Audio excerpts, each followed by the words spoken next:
So it's all to play for still. I think so. Do you want to bet against us?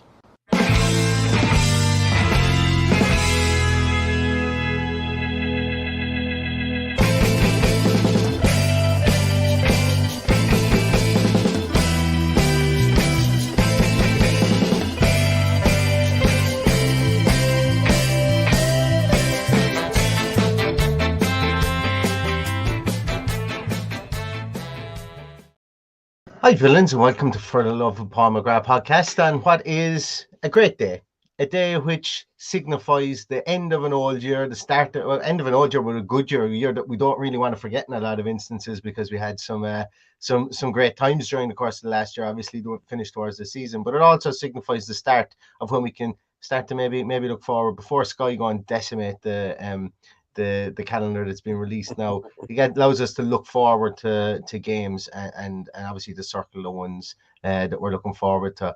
And I'm going to be really honest. I had planned on sitting down at 9 o'clock and doing a bit of work on this and trying to piece bits and pieces out, but I couldn't at 9 o'clock. So some of this is brand new to me, and I'm seeing it for literally the first time when I pop up the screen here. So this is going to be exciting. It's going to be an actual reaction, an in-the-moment reaction. Paddy, you've seen it. How are you finding it? How do you feel the fixture release? I know we've got Newcastle day one. Talk to me about that one. Well, I've only really had to digest it while you were busy there, so we couldn't go at 10 o'clock. But so I'm kind of on my tea break here, so I was just going through it to try and see what stands out for me. But yes, Newcastle away. Apparently, we asked for an away fixture due to the new pitch being laid and new rebranding of the stadium and the new badge and everything going up. So that's why we're away the first match of the season. And apparently it's the first match we are away from home in the Premier League since 2011. Now, I know we were out of it for a few years. Yeah. So it's always been a home fixture, apparently. So there you have it.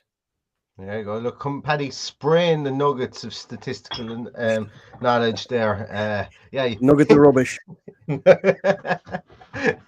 But let's share up the screen here, and I do apologize. Look, I'm going to take it directly from the Aston Villa website, so sorry for the dullness of this, but the reason I want to have this is because they've done my job for me, and they spread out the key dates for your diary, or the key dates that Aston Villa feel are in the diary. So obviously we start the month of August with a home and away fixture: Newcastle, Everton and Burnley in the month of August, which is and just scanning across the list that we have here, we don't seem to have, on the face of it, bar Man City and Arsenal back-to-back in December, we don't seem to have that murderer's row that we got last year, in certain instances where, specifically, I suppose to end the season, we had a bit of a murderer's row, and we dealt with it well. We don't seem to have that murderer's row. Now, obviously, you're going to have situations whereby teams are going to overperform and going to be in massive areas of form during the course of the season, and that will change views. But we don't have that 3-4 game of sides that we would be expected to be underdogs against.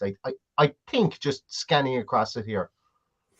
Yeah, look, April is tough. There's a few in April: Man City, Arsenal, and Chelsea and Brentford. So that's a tough one. December is going to be a slog. The one thing that stands out for me that I didn't like is that we've got 2 midweek fixtures and they are both against Manchester City, which is weird. So how that happened, I don't know. So on the 5th of December, we play Man City, and we also play them on the 3rd of April, which falls in the Easter calendar.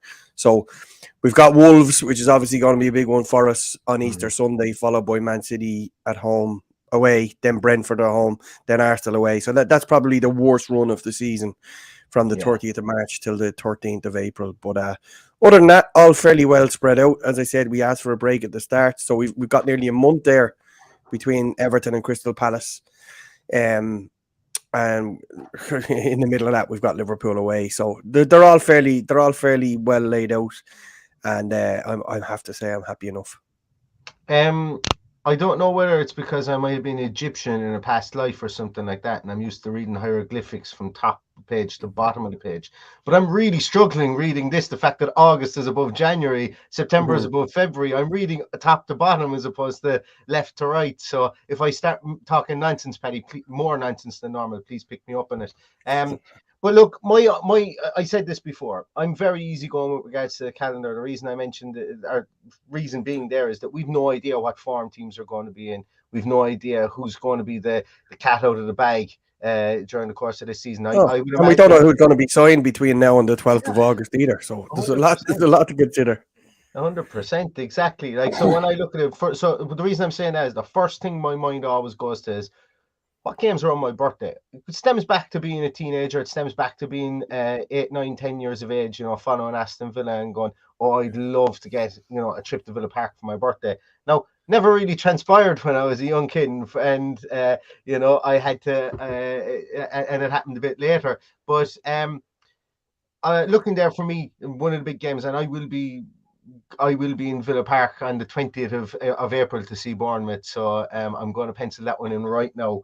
I will be in there, just like I was over there to see Norwich last year, 2 years Forest this year. It always coincides. So I always put aside that. I think it's fair to put aside that weekend for myself, Paddy. I think it's fair to put aside that weekend to take it. I celebrate my life by taking years off my life at the end of it, by having a big weekend in Birmingham with Paddy. That's how I do it. But I think looking at the next place that my mind always goes to is December. December is bloody packed, as you said. It's a slog. It's an absolute slog. Wait till Jurgen Klopp sees how many games are in December, and see. I'd love to see the fire come out the side of his ears when he sees that. Or maybe Liverpool don't get that amount of games in the month of December. And it's Thursday night games. You'll have one or two of them in December as well. From the So and let's where is it? I thought we had it there. I thought they'd have broken down there in here. So we go back up to the top. So obviously Bournemouth, Man City, Arsenal, Brentford, Sheffield United, Man United, and Burnley. Yeah, it's we'll put it this way. I don't have to worry about, because last year I was thinking about going over for the St. Stephen's Day / Boxing Day fixture on the 26th. I won't be going to Old Trafford for that anyway. That's for sure. Yeah, that'll no doubt be a late kickoff live on TV, and as always seems to happen to us on St. Stephen's Day. So yeah, that's what I'd be expecting. Also, bear in mind that there is a fixture on the 23rd of December. So those 26 fixtures are provisional and will be spread between the 26th and the 29th. And that Burnley fixture is spread between the 30th and the 2nd of January. So that's one less fixture, I think, that they need to worry about in that Christmas period. And then we've obviously got that week off the following week for FA Cup games, which would be in around the 6-7 January. Yeah. So yeah, for our one FA Cup game. Yeah, for when filed our North Shields or Blythe Spartans knock us out in the third round or something like that. But or Manchester United. Or Manchester United, yeah, with the hot balls, heating up the walls and dragging them out. If anybody just came in there, we were talking about the draw for the FA Cup and not anything sexual when we were talking about hot balls. Paddy, are you going to go to Luton on the 2nd of March? Very unlikely, considering the amount of tickets that will be available. But should they move to MK Dons, that will be one of the first ones I will look forward to. Really? So it's undecided where they're going to play their home games. I think it's still a bit up in the air. So if that goes to MK Dons, I will definitely be going to that one.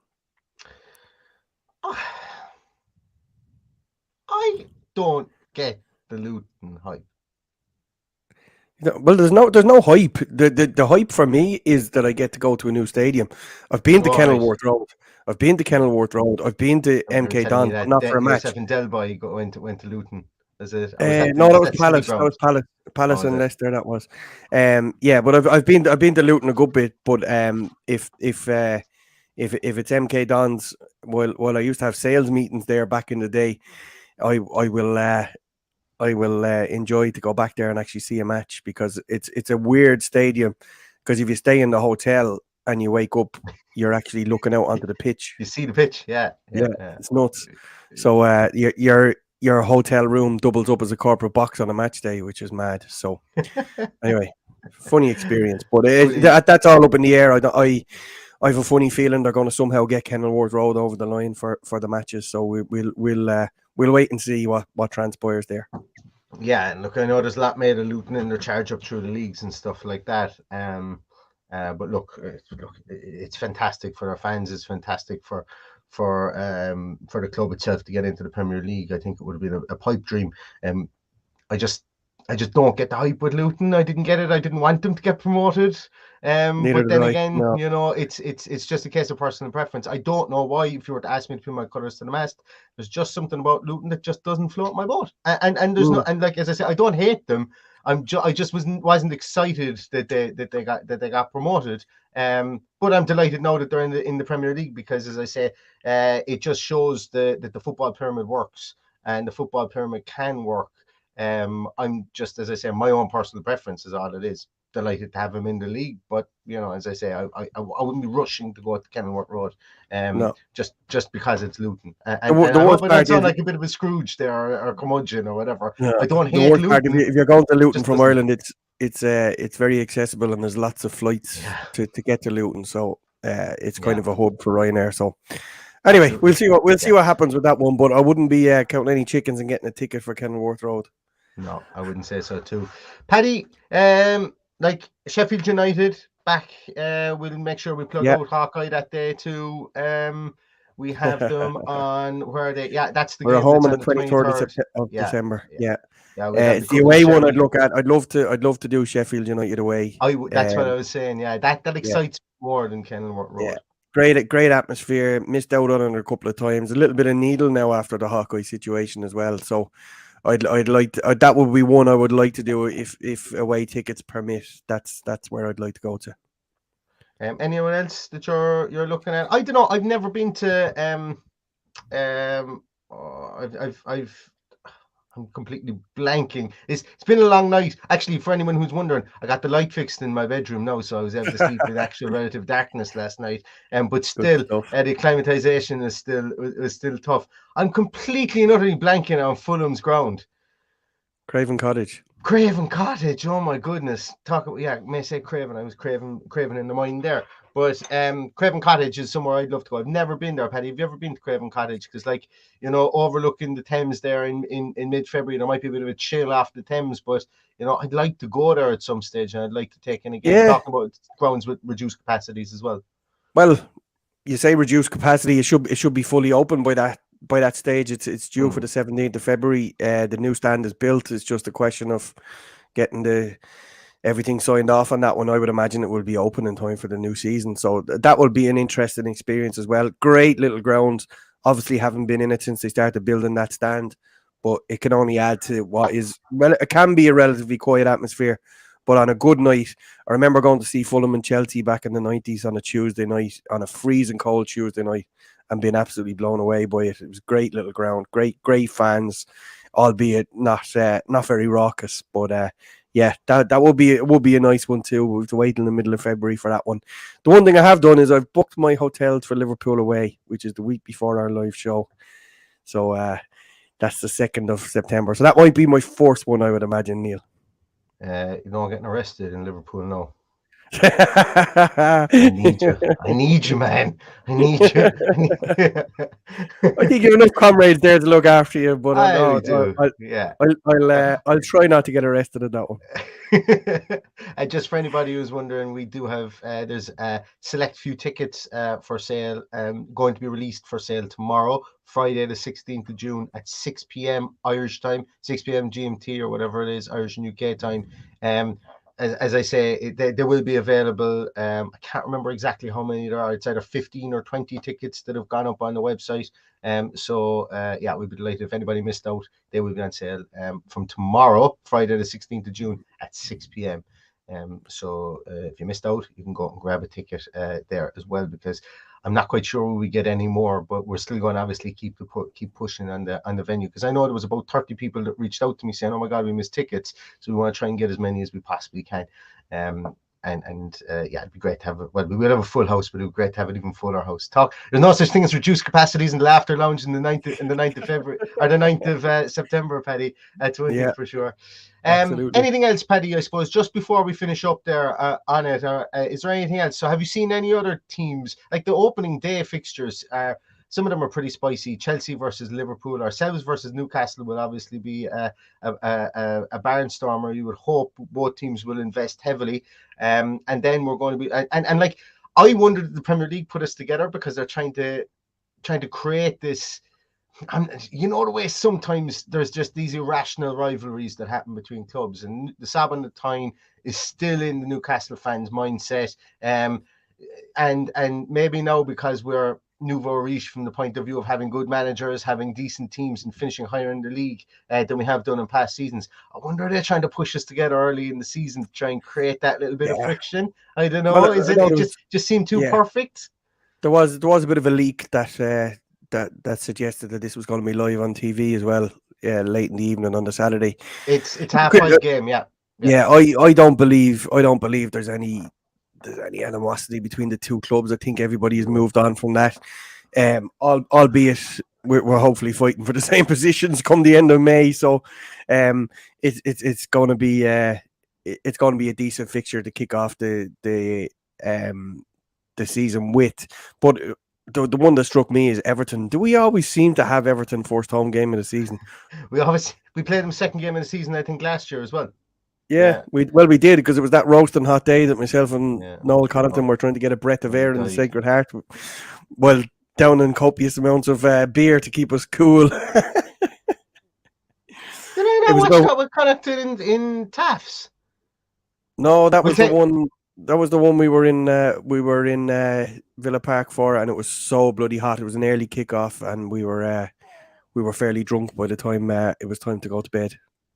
I have no idea who I watched that with, but I definitely watched it in Taffs because I remember seeing Dina's own goal.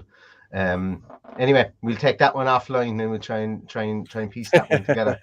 Also on opening day as well, Paddy, they put Burnley and Manchester City to open up on the Friday night. Obviously they couldn't pass up having Man City obviously being the champions, get them out in the first game to open up the new season, but also pairing them up with former City legend in Vincent Kompany. It just seems like one that's definitely Sky looked at it and went, there's absolutely no way we're passing that one up. There's nothing else on that Friday night. We're getting that, and we're getting 50,000 cameras into the stadium, and we're going to have Joleon Lescott and Micah Richards and whoever else that are going to there, and they're going to wax lyrically about Man City, but we'll also have the cover of having Burnley up again and Vincent Kompany there too. But look, it's great. It's a great one for the spectacle, for the TV, and it'll be a nice one, I think, to sit down and watch on a Friday night. And who knows, stranger things have happened. Burnley could pull off a result against Man City first day of the season, and then get everybody thinking that there's a title race again, until about February, when it all falls apart for whoever's chasing Man City. Exactly. Yeah, or hopefully it'll be us that's chasing Man City. That means we'll if we're chasing them in February, we'll still have a good chance of Champions League football. And if we are chasing Man City, I have no problem with finishing second. I'm going to put that one right here now. If we are the leading chasers at Man City, give me second all day long. I have no problem with that. Yeah. Anyway, listen, Michael Huggins is asking us, telling us we need to get our heads together to see when we're coming over, make sure he's free. Well, I'm saying right now, I will be over for the 20th of April versus Bournemouth, regardless of what happens. Perfect. That sounds like the perfect weekend to leave my son at home. So we'll have another live broadcast from the edge of a bed in the Aston Inn. How's that? Absolutely, yeah. Get on to Karen straight away.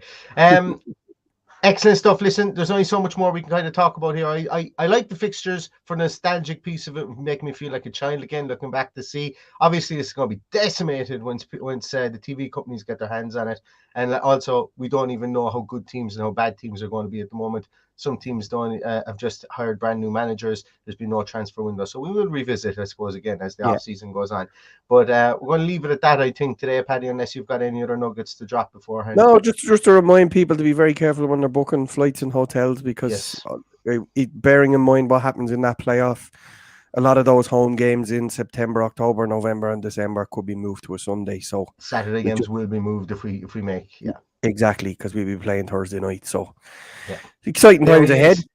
There's a chairman of a Lions club getting it out there going, if anybody here is part of my Lions club that's watching this and you're come looking for tickets, do not book hotels and flights before confirmation of it happens so much. If people go in, they book tickets. Tickets this year are going to be at an absolute premium for sure. Absolute premium. This is our biggest run out in a very, very long time. So I'm so looking forward to this season.